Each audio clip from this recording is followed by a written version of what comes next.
Joe, you ready? Yeah. I am rolling. Fratelloni's Hardware and Garden Stores brings you Garage Logic Podcast number 1319. Oh, the lovely month of June. It's June 3rd. It was 92 degrees on this day in 1923, and it was 34 degrees on this day in 1945. And these records, of course, are brought to you by Aquaside, that'll keep your lakefront and swimming area free of weeds and algae all summer long. They've been maintaining great lake shores for more than 60 years with Aquaside products made right there in White Bear Lake. The products are easy to use. They work quickly. They're registered with the EPA and DNR. You don't have to let the weeds really wreck your summer swimming season. Call Aquaside today and let them know what you're looking at. They'll identify the problem and get you the right products. Call Aquaside at 1-800-328-9350 or go to aquaside.com. Hail the flashlight king.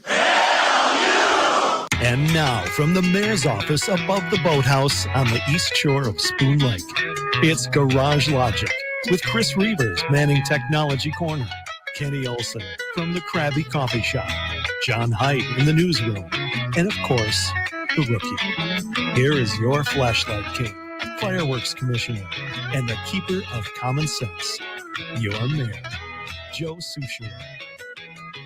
There's been so much fallout from the murder of police officer Jamal Mitchell. Truly mind-boggling. For example, and we'll get to Mary Moriarty in a moment. For example, the conventional news gatherers have not covered this story. And if they have, I need to have someone tell me because I can't find it. A shooting incident was reported near the Stone Arch Bridge, and a male was found dead with a head injury. I believe this was what, John? Friday night. Friday night, I think. Yep. According to a bystander, a long gun was found nearby along with the decedent's vehicle. It was later confirmed to have been suicide. The victim is said to be the ER nurse who treated Jamal Mitchell and the Burnsville police officers who were gunned down. Oh my God. The victim, who is yet to be named, was said to have gone to the scene after his shift. It was said on social media that this could have been avoided as first responders and hospital staffs are all under great stress and trauma from these deaths and lack of support from elected officials and leaders. Now, this is from a site called Pristine Updates. I can find nothing about a website called Pristine Updates, but I do know that the story is true. I was informed of it Saturday morning by a source who's impeccable with his connections to law enforcement. So this is a true story. Wow. Where did the nurse work, Joe? Well, I suppose hospital? HCMC. HCMC ER? That's where Jamal Mitchell was taken. And so were the Burnsville Right. police. Oh, they were brought all the way into downtown. Yeah. Yeah. Oh, I didn't realize Now, the temptation, of course, is to link this ER nurse's suicide to trauma. That's the temptation. It seems very plausible to me, but I have no knowledge of that. And neither do my people who told me about this. But the layers of tragedy just keep, it's like throwing a rock in the calm pond, and the layers just keep rippling out. And because if that's true, and it's very plausible that it's true, that the ER nurse said, this is ridiculous. I'm looking at shot up cops here. I can't take it. It's plausible, although we don't know what else might have been in this fellow's life. Again, I would have no trouble at all laying this at the feet of the political environment that's been created in this state.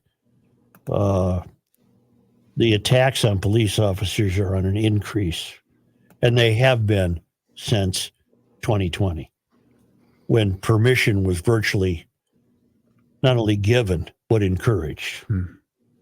So I would love to read more about this story. I'm sure it's going to be a very heartfelt and touching story. And I don't for the life of me understand why the two newspapers or the main television news departments are not or have not covered this. Is it a sensitivity issue? I don't know why it would not be usually- covered. It's usually a suicide thing. They do not cover traditionally suicides that much. Even I don't on my traffic Twitter account. When somebody commits suicide on the freeway, I don't report it as such. Yeah, There's but just one or two really dirty, weaselly, slimy accounts on Twitter that love reporting that sort of stuff. yeah, but the exception here is, I think it's important to know the effect of police shootings on this particular individual, if that in fact was the reason.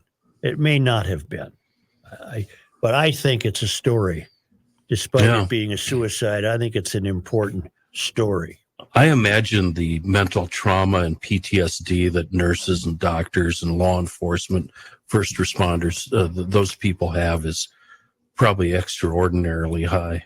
Well, think about it. If you walk through that, when they picked, Mitchell up, you're going to affect the first responders there, the ambulance driver trying to get him to the hospital because he knows that he's close to death. You're affecting a whole lineup. It's a domino effect. Well, he was shot multiple times from close range, so you can imagine what he might have looked like. Right. I mean, and that would affect you.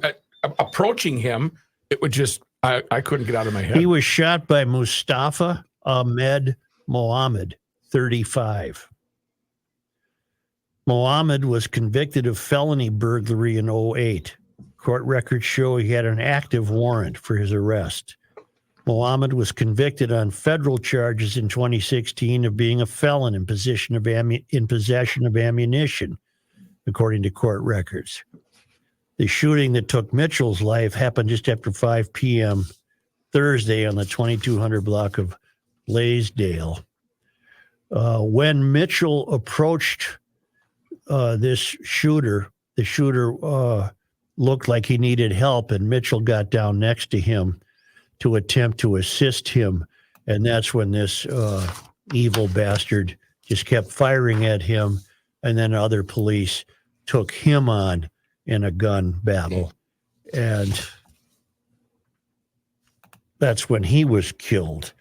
And I believe we found out, Liz Collin reported, and I don't think we had this information on Friday, that Mitchell was working a mandatory overtime shift and was by himself because of staffing issues. According to state records, Mohammed had a lengthy criminal history dating back to 2006 when he was convicted of first-degree burglary. Convictions for trespassing and giving a false name to police followed, and in 2008, he was convicted on burglary charges again. He had at least one warrant out for his arrest at the time of death. It was in connection to a 2022 incident in which police saw him at the scene of a downtown Minneapolis robbery carrying a gun.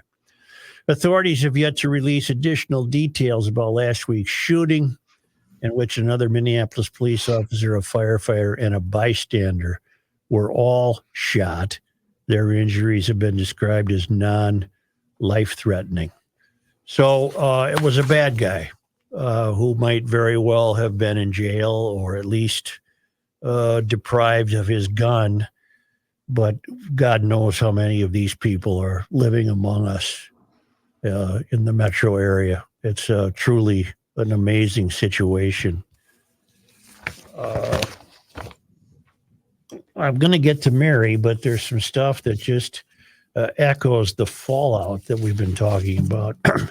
We frequently get emails from a guy named Steve Mulholland who describes himself as living in the belly of the beast, which means he lives in urban Minneapolis, the rare GLer in urban Minneapolis.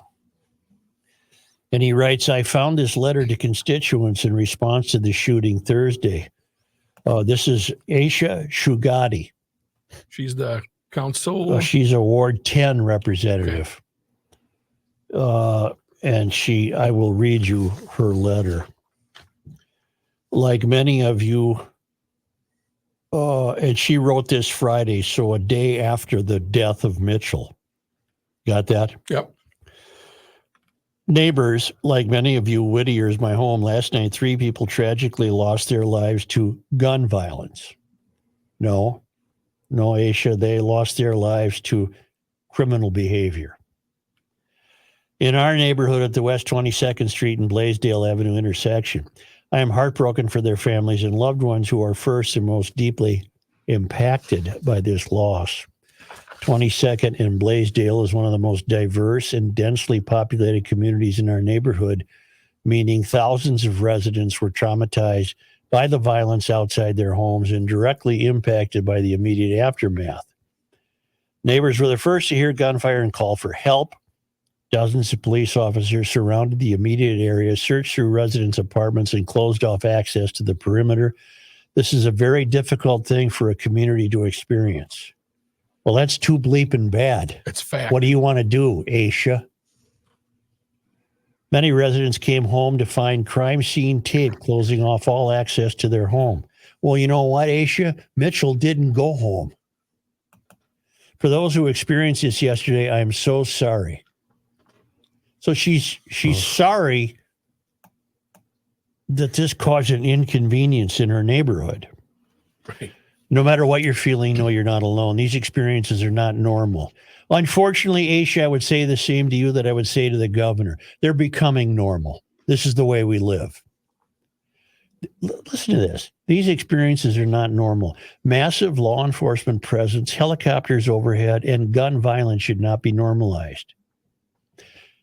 It is normalized, Aisha. You are not even a useful idiot. You shouldn't. You're among the 12 who shouldn't. Well, you're among at least 10 who shouldn't be on the city council. We all deserve safety in our homes and communities. We deserve to be treated with dignity and care when our safety is violated. I'm not even sure I'm getting the vibe of what she means here. Is she? She's tiptoeing around the issue is what she's doing. I've spoken to several friends, loved ones, and constituents who live in the area. I've seen firsthand accounts from residents circulating in the news and online. Our community experienced a significant trauma last night, and all of us will continue to feel the impact of what happened.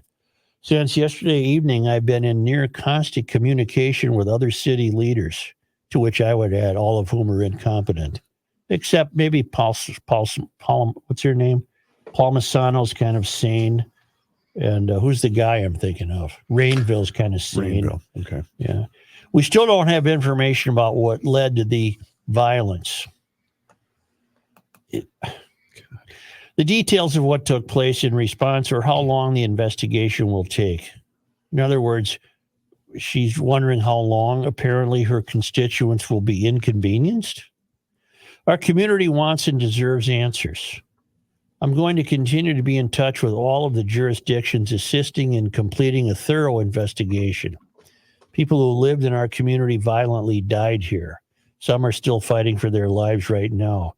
We deserve clear answers as to how and why this happened. I share and understand that urgency. As hard as it may feel, we can't jump to conclusions, even while speculation and misinformation are rampant. You have my commitment that as more facts emerge, I will share with you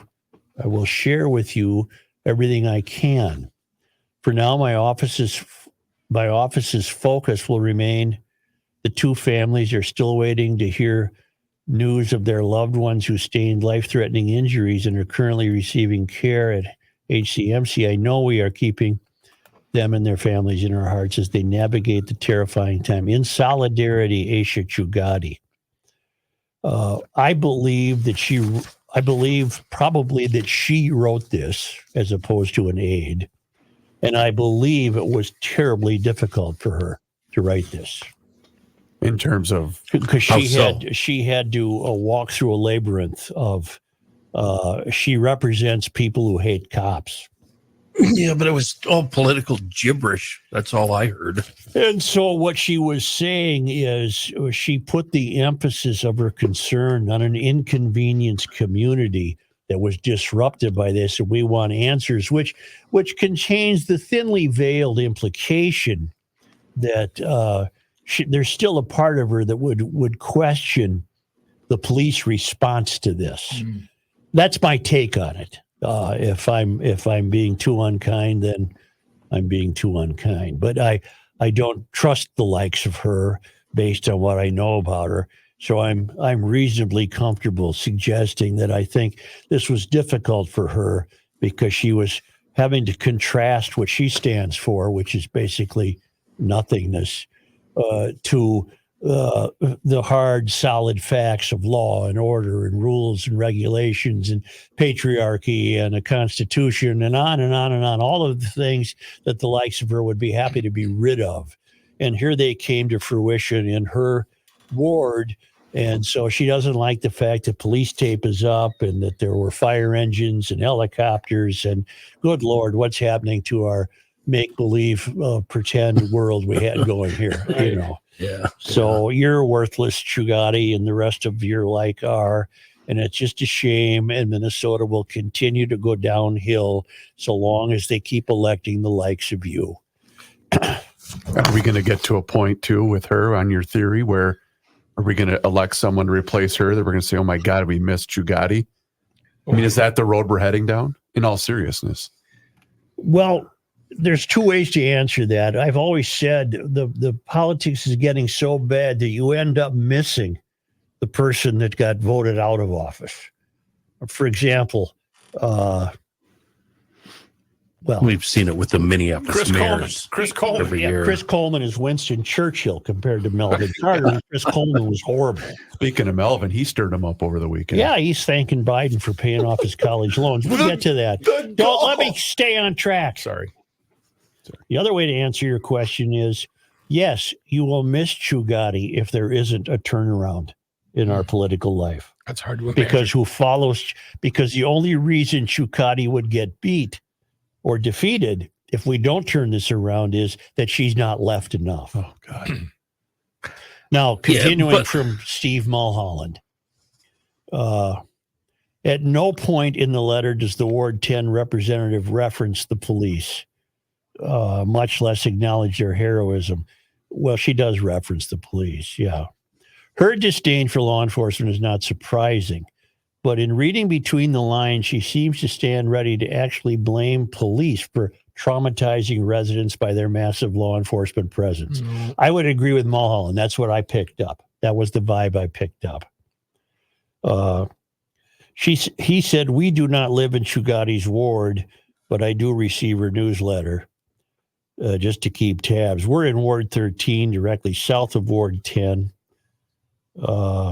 In a separate email, I'll send you the response letter from our council person, Linnea Palmisano. I have not seen that. I wish I did. Linnea Palmisano, who is Margaret Thatcher-like by comparison. These are the two I'm thinking of. While a lefty, Palmisano was one of the more sane voices in the city council, along with Michael Rainville. And her contrast of her messaging to Chuggies is interesting. Keep pushing back. Loyal GL listener in the belly of the beast, Liberal Lakes area of Minneapolis, Steve. Steve, if you sent me that, I have not seen it, damn it. And I really would like to, because I'm discounting Aisha Chugati's response. It was her boilerplate activism. It was her boilerplate. What day did Steve send that? But Joe, I can see if I can find it for you. He sent me this on 5/31 at 6:30 p.m. Because I've got a couple of him from that day. I can Well, print them out. see if you like. have what he sent from Palmisano. I would like to hear that.